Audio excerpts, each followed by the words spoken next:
Salam. Allahumma inna nas'aluka al-ikhlas was-sidqa fi qawli wal amal, la haula wa la quwata illa billah. Allahumma tahhir a'malana min riya wa tahhir qulubana minan nifaq wa tahhir alsinatana minal kadhib wal ghiba wan namimah wa tahhir a'yunana minal khiyanah. Jamaah rahimakumullah, ikhwani fillah, a'azakumullah. Assalamualaikum warahmatullahi wabarakatuh. Pertama-tama kita bersyukur kepada Allah Ta'ala atas segala nikmat yang Allah berikan kepada kita, sehingga pada tanggal 8 Jumadil Tsani tahun 1443 Hijriah bertepatan dengan tanggal 12 Januari 2022, kita dipertemukan lagi di majelis ilmu oleh Allah Ta'ala, yang kita berharap dengan kita hadir di majelis ilmu ini kita mendapatkan curahan rahmat Allah Ta'ala, kita mendapatkan ampunan Allah Ta'ala, dan kita berharap Allah curahkan kepada kita semuanya ilmu yang manfaat. Amin ya rabbal alamin. Kemudian yang kedua, jamaah rahimakumullah, ikhwan fillah, a'azakumullah, seperti yang sudah disampaikan melalui media yang ada, publikasi yang ada, insyaallah kita akan sampaikan di kajian rutin kita malam hari ini, yaitu dari kitab Khulasah Ta'dzibul Ilm. Khulasah Ta'dzib al-Ilm. Ringkasan daripada kitab Ta'dzimul Ilm. Kitab ini ditulis oleh seorang ulama besar abad ini, ulama yang sangat produktif dan juga dikatakan sebagai musnid yang memiliki sekian banyak sanad ilmu, dan beliau hafizahullah, beliau dijuluki sebagai ulama yang memiliki 1000 guru karena saking banyaknya. Rihla fi talabil ilm, perjalanan menuntut ilmunya itu sampai ke India, sampai ke ke Mesir, hanya untuk mendapatkan sanad ilmu, mendapatkan ilmu yang langsung derajatnya cukup bagus dari sisi sanadnya. Artinya apa? Beliau adalah orang yang sangat luar biasa dalam pencariannya kepada ilmu. Nah, beliau adalah Syekh Shalih bin Abdullah bin Hamad al-Utsaimin hafizahullah. Buku yang sedang kita bahas ini adalah ringkasan sebetulnya. Dan beliau punya kitab, judulnya adalah Ta'dzimul Ilm. Judul kitab beliau adalah Ta'dzim al-Ilm, yaitu memuliakan ilmu. Kemudian beliau punya sarahnya. Jadi kitab beliau itu ada judul utamanya, matanya adalah Ta'dzimul Ilm. Yang kedua, beliau keluarkan juga syarah Ta'dzimul Ilm. Kemudian yang ketiga, Khulasah Ta'dzimul Ilm, dan beliau sarah juga Khulasah ini. Yang ada di tangan saya sekarang adalah yang Khulasah Ta'dzimul Ilm, syarah daripada Khulasah Ta'dzimul Al-Ilm. Nah, buku ini ditulis oleh beliau. Saya cerita tentang bukunya dulu. Ini ditujukan untuk dihafal memang, makanya diringkas. Matanya diharapkan untuk dihafal gitu. Ya, kalau antum bisa hafal maka luar biasa. Namun ada hal yang lebih urgent dan lebih penting daripada itu, yaitu apa? Memahami daripada tulisan ini dan berusaha untuk mengamalkan isinya, berusaha untuk mencari faedah daripada tulisan ini, dan itu tujuan kita ngaji malam ini. Sehingga buku ini cukup ringkas, dan mudah-mudahan dengan kita belajar buku ini insyaallah kita memahami tentang hakikat daripada apa? Pemuliaan akan ilmu, memuliakan ilmu. Nah, ini mukadimah di dalam kitab ini yang pertama, dan kitab ini ada 2 mukadimah. Itu mukadimah yang saya ringkaskan.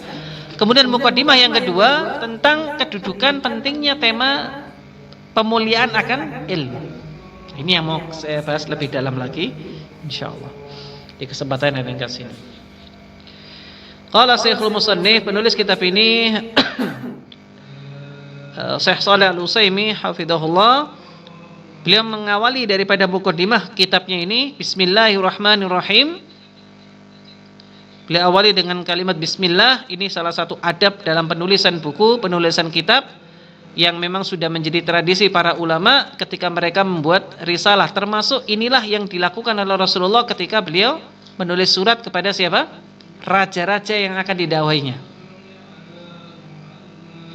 Ini yang pertama. Kemudian beliau mengatakan Alhamdulillah wa asyhadu an la ilaha illallah wa asyhadu anna Muhammadan abduhu wa rasuluh sallallahu alaihi wasallam wa ala alihi wa sahbihi adada man ta'allama wa 'allama. Di mukadimahnya ini beliau memuji-muji Allah Ta'ala, kemudian bersaksi akan ketuhanan Allah Ta'ala, tidak ada zat yang pantas untuk diibadai kecuali hanya Allah Ta'ala. Kemudian Rasulullah Sallallahu Alaihi Wasallam itu adalah utusannya, rasulnya, dan salawat dan salam tercurahkan kepada beliau dan para sahabatnya. Amma ba'd. Baru kemudian beliau mengingatkan tentang pentingnya tema pemuliaan ilmu. Ya. Pentingnya tema pemuliaan akan ilmu. Antum pernah nggak bermuhasabah? TK, SD, SMP, dan seterusnya. Coba muhasabah, berapa persen daripada ilmu itu yang kita kuasai? Ilmu itu yang kita hatta yakuna minal qulub qalbun laisa fihi syai'un minal ilmi. Sampai ada orang yang di hatinya nggak ada sama sekali ilmu. Ilmu yang manfaat ya. Bisa jadi dia mungkin hafalannya banyak tapi nggak ngefek. Tidak ada pengaruhnya dalam kehidupannya. Tidak ada pengaruhnya dalam kehidupan dia sehari-hari. Ini yang paling kita takuti ya ikhwan. Makanya jangan sampai nanti pengajian kita cuma rutinitas. Yang hadir harus bisa istiqomah, mempersiapkan semuanya, termasuk dalam hal catatannya. Ngajinya juga harus serius. Tapi kalau kemudian nggak serius, tidak memulihkan ilmu, maka nanti apa? Ilmunya nanti cepat hilang. Ilmunya akan pergi meninggalkan dirinya. Faman 'azzamal ilma la hatta anwaruhu alaih. Nah, ini kalau orang sudah semakin cinta dengan ilmu, maka ilmu itu akan menjadi cahaya di dalam dirinya. Wa fadat rusulu fununihi ilai, dan ilmu itu akan membukakan dirinya, membukakan untuk dirinya. Dia faham tentang berbagai macam disiplin ilmu yang sebelumnya dia nggak faham. Yang sebelumnya, yang ketika dulu dia sulit belajar ilmu A, ilmu B, ilmu C, ilmu D, ternyata dengan dia belajar ilmu, dengan dia mengetahui bagaimana cara memuliakan ilmu, akhirnya ilmu itu dibuka sama Allah Ta'ala, sehingga dia faham bagaimana cara mengkaji ilmu fikih, mengkaji ilmu hadis, dibukakan semuanya sama Allah Ta'ala. Nah, ini walam yakun lihimmati ghayatun illa talaqihi, dan tidak ada tujuan utamanya kecuali hanya untuk mencari ilmu. Ada majelis taklim mana dia datang, ada orang ngajar apa dia datang. Subhanallah, ini orang yang memang Allah kehendaki baik, sehingga dikasih kesempatan dan dikasih kekuatan. Ada orang dikasih kesempatan tapi nggak punya kekuatan, melangkahkan kaki sulitnya bukan main. Iya apa tidak? Sahih apa tidak ini? Iya. Makanya beruntung kalau kita dapat kesempatan hadir di majelis ilmu semacam ini, antum semuanya, ini nikmat daripada Allah Ta'ala. Dan itu berbanding lurus dengan pengakuan kita akan ilmu. Kalau orang sudah memuliakan ilmu di dalam hatinya, memuliakan ilmu dalam kehidupannya, walam yakun lihimmati ghayatun illa talaqihi, wala li nafsihi ladzatun illa fikri illa al-fikru fihi. Jadi tidak ada himmah, tidak ada tujuan utama dalam kehidupannya yang paling tinggi melebihi daripada keinginan dia untuk hadir di majelis ilmu, talaki ilmu. Tidak ada yang lain kecuali itu yang paling utama dalam kehidupannya. Dan juga lebih daripada itu, tidak ada sesuatu yang menjadikan dia lezat, merasa nikmat melebihi ketika dia memikirkan tentang ilmu yang dia sedang ingin kaji. Jadi ada kelezatan tersendiri. Ada orang-orang yang sampai pada tingkatan nikmat sekali dalam mencari ilmu, sangat nikmat, sangat merasakan kenikmatannya. Kalau antum misalkan bisa menikmati, ada sebagian orang bisa menikmati sebuah pemandangan pantai gitu kan, atau gunung, wah zen ini, masya Allah. Nah, kan ada ketenangan di situ. Nah, ini ada orang yang bisa menikmati setiap apa yang disampaikan oleh para ulama. Ketika menyampaikan hadis, ketika menyampaikan tafsirnya, dia bisa menikmati itu dan dia merasa nyaman berjam-jam di situ. Nah, ini orang yang sudah sampai pada tingkatan apa? Ilmu itu sudah demikian diagungkan dalam kehidupannya. Subhanallah. Dan itu yang dilakukan oleh para ulama. Mereka itu senang sekali. Tidak ada lain kecuali dia mencari ilmu. Antum pernah dengar ulama yang namanya Baqi bin Makhlad ya? Pernah dengar? Baru kali ini. Baqi bin Makhlad ini adalah tinggalnya di Spanyol. Spanyol itu Andalus. Spanyol. Imam Ahmad ada di Baghdad. Ini kita akan tahu tentang belajarnya orang-orang dulu yang soleh. Ketika mendengar bahwa Imam Ahmad dia ini datang jauh-jauh dari Spanyol, perjalanan panjang hanya untuk belajar kepada Imam Ahmad, mencari hadis kepada Imam Ahmad. Perjalanan panjang dari Spanyol Andalus ke Baghdad. Silakan nanti dilihat di peta berapa kilo itu. Jalan kaki dengan perbendaharaan biasa, dengan apa namanya kendaraan biasa. Subhanallah, perjalanan panjang. Sampai rumahnya ternyata Imam Ahmad sedang mengalami yang namanya ujian, ada fitnah di situ. Di mana beliau difitnah tidak boleh ngisi pengajian. Dikira tukang minta-minta. Sampailah kemudian fitnah yang menimpa Imam Ahmad terlepas dan Imam Ahmad dibebaskan.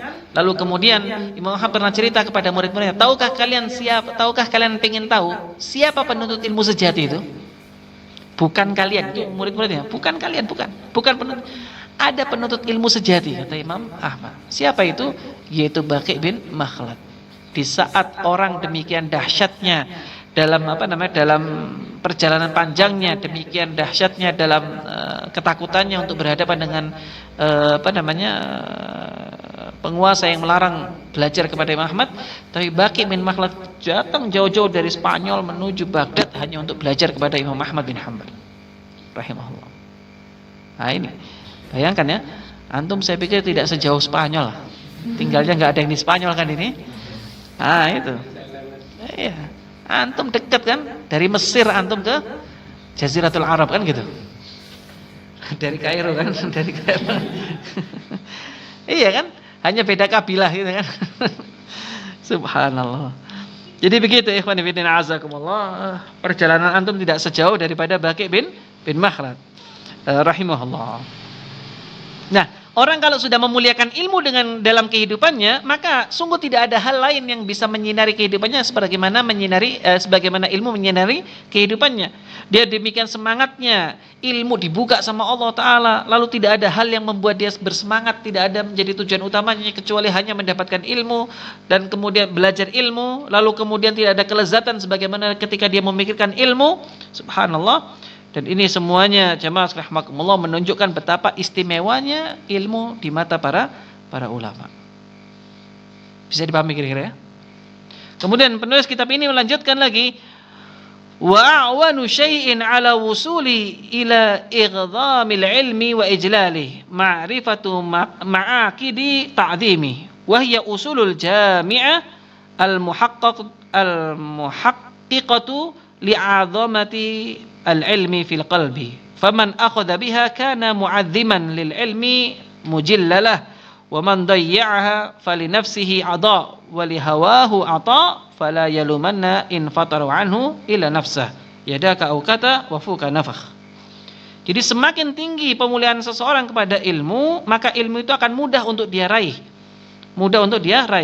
Dengan kita mempelajari tentang prinsip-prinsip dalam pemulihan diri kita akan ilmu, maka kita akan mendapatkan kemudahan-kemudahan dalam meraih ilmu itu. Sangat mudah sekali. Dan kalau kita bisa mempelajari apa itu prinsip-prinsip pemulihan ilmu, kemudian merealisasikannya dalam pencarian kita kepada ilmu itu, dipraktekkan semuanya, maka sungguh dia akan mendapatkan kedudukan yang tinggi, ilmu yang banyak, dan dia akan dimuliakan dengan ilmu itu. Dimuliakan. Wa man dayya'aha, barang siapa yang menyia-nyiakan, enggak peduli dengan tema ini, enggak peduli dengan tema pemulihan ilmu, tidak peduli dengan tema yang namanya tema pengagungan diri kepada ilmu, dia enggak peduli dengan itu semuanya, enggak penting, selalu dia katakan begitu.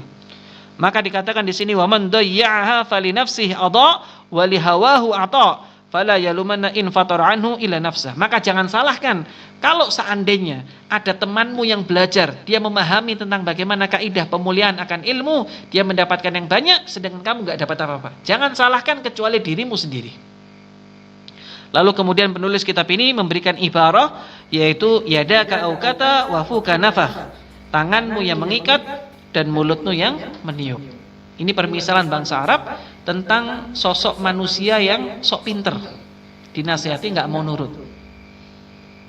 Jadi ceritanya begini, ada seseorang pingin berenang,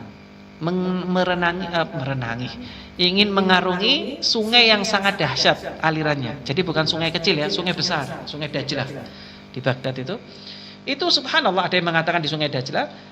Ternyata orang-orang di kampungnya sudah mengingatkan yang naik perahu, jangan kamu pakai seperti itu. Kamu itu harus naik perahu, nggak bisa ini sungai-sungai besar. Nggak, saya tetap akan saya akan berenang. Dan saya akan menggunakan pelampung dari kirbah. Kirbah itu tempat minum dari kulit itu yang biasa diisi air, itu ditiup sama dia, diikat. Nah, ini yang kalimat yang dikatakan apa? Yadaka aukata wa fuka nafakh. Tanganmu yang mengikat dan mulutmu yang meniup. Dia tiup itu dengan harapan apa? Ini bisa jadi pelampung untuk saya jadikan apa? Media berenang, mengarungi sungai yang sangat dahsyat. Ternyata sampai tengah jalan ketika dia mengarungi sungai yang dahsyat itu, ternyata kempes ngowos. Waduh, langsung dia tenggelam. Namanya orang seperti itu, maka orang-orang mengatakan kepadanya, yadaka aukata wa fuka nafakh. Tanganmu yang kemudian mengikat dan mulutmu yang meniup. Karena itu, ikhwan fillah azakumullah, mari sekali lagi belajar untuk memuliakan ilmu. Kita belajar, dengan kita belajar mengkaji memuliakan ilmu ini, mudah-mudahan insyaallah kita akan menjadi orang yang dimudahkan mendapatkan ilmu yang manfaat. Tapi kalau kita asal-asalan tidak memuliakan ilmu, pokoknya sekedar hadir, pokoknya numpang wajah, pulang dapat konsumsi pulang, ya sudah. Yang kita dapatkan cuman yaitu tadi. Gak akan tidak akan dapat manfaat apa. Dan itu kerugian besar bagi seorang pencari ilmu. Nah, inilah mungkin yang bisa disampaikan di kesempatan ringkas ini. Sengaja saya buat ringkas, temanya tidak lebih daripada 30 menit. Mudah-mudahan ini akan menjadi motivasi awal. InsyaAllah di pertemuan berikutnya kita akan panjangkan pembahasan kita berkaitan dengan al-ma'qidul awal, prinsip dan simpul yang pertama dalam pemulihan akan ilmu, yaitu tathhir wi'a'il ilmi. InsyaAllah biiznillah, dengan izin daripada Allah Ta'ala. Mungkin itu yang bisa disampaikan. Semoga bermanfaat. Saya tutup dulu, kalau ada yang didiskusikan nanti setelah ini. Kita tutup dengan doa kafaratul majelis. Subhanakallahumma bihamdika asyhadu an la ilaha illa anta astaghfiruka wa atubu ilaik. Assalamualaikum warahmatullahi wabarakatuh.